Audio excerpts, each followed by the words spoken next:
السلام علیکم۔ آج کی اس ویڈیو میں بات کریں گے حضرت یونس علیہ السلام کے زمانے میں موجود شہر نینوا کے بارے میں۔ اس شہر کے لوگ کفر اور شرک میں بہت بری طرح مبتلا تھے۔ اس شہر کے لوگوں کے اوپر عذاب آنے والا تھا اور آسمان پر عذاب نمودار بھی ہو گیا تھا، لیکن وہ عذاب اچانک ٹل گیا۔ ایسا کیا ہوا تھا اس وقت، اسی کے بارے میں بات کریں گے آج کی اس ویڈیو میں۔ اللہ اور اس کے رسول صلی اللہ علیہ وآلہ وسلم سے محبت اور عقیدت رکھنے والے مسلمان اس ویڈیو کو لائک کر کے اپنے دوستوں کے ساتھ سوشل میڈیا پر شیئر کر دیں، شکریہ۔ سیدنا یونس علیہ السلام کی قوم شہر نینوا میں آباد تھی اور کفر و گمراہی کی بیماری میں مبتلا تھی۔ جب ان کی گمراہی اور سرکشی حد سے زیادہ بڑھ گئی تو اللہ سبحانہ و تعالی نے اپنے ایک نبی سیدنا یونس علیہ السلام کو ان کی ہدایت کے لیے بھیجا۔ سیدنا یونس علیہ السلام نے انہیں اللہ سبحانہ و تعالی کی توحید اور اپنی رسالت پر ایمان لانے کا حکم دیا، لیکن پچھلی قوموں کی طرح انہوں نے بھی سیدنا یونس علیہ السلام کو جھٹلایا اور آپ پر ایمان نہیں لائے۔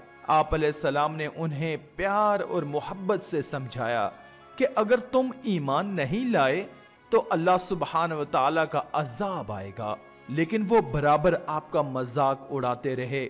ایک دن آپ علیہ السلام نے ان کو تبلیغ کی اور کہا کہ اگر تم ایمان نہیں لائے تو 3 دن کے بعد اللہ سبحانہ و تعالی کا عذاب آئے گا۔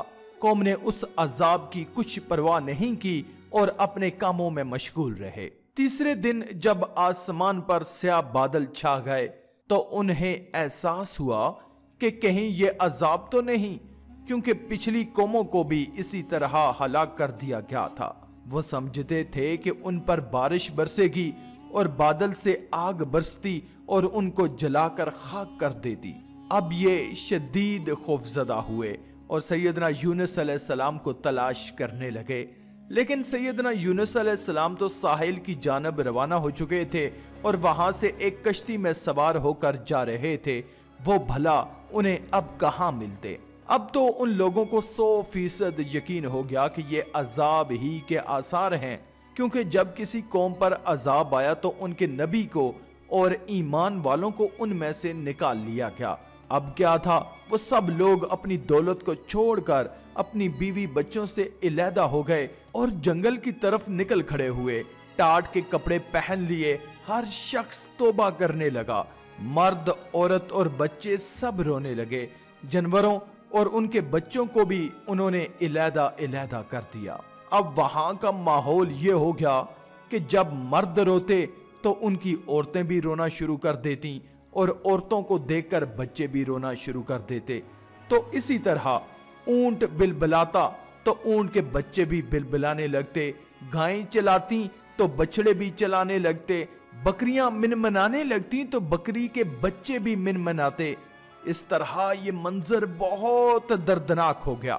سب لوگ توبہ کرنے لگے، سارے بت توڑ ڈالے اور کہنے لگے کہ ہم اللہ سبحانہ و تعالی پر ایمان لائے، اگر انہوں نے کسی کے حقوق پورے نہیں کیے تھے تو اس سے معافی مانگی۔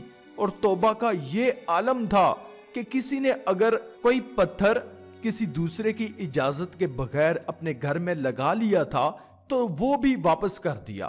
اللہ سبحانہ و تعالیٰ کو ان کی اس آہوزاری پر رحم آ گیا اور اللہ تعالیٰ نے وہ عذاب ان سے دور کر دیا۔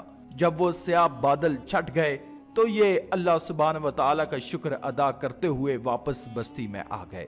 بستی میں واپس آنے کے بعد یہ سیدنا یونس علیہ السلام کا انتظار کرنے لگے کہ وہ آئیں تو یہ ان کے ہاتھ پر ایمان کی بیعت کریں اور ان کی تعلیم سے عبادت الہی کریں۔ دوسری جانب سیدنا یونس علیہ السلام بستی سے نکل کر کشتی میں سوار ہو چکے تھے۔ جب کشتی بیچ دریا میں پہنچی تو اچانک دریا میں طغیانی آنا شروع ہو گئی۔ دریا بپھرنے لگا۔ اب مسافر ڈر کے مارے چیخنے چلانے لگے۔